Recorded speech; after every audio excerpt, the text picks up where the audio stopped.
How to add Instagram profile link to TikTok? First of all, launch the TikTok application on your device.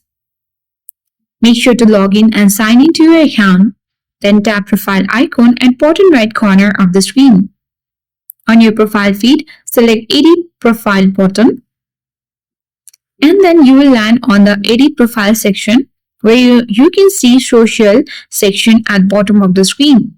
So select Add Instagram next to Instagram.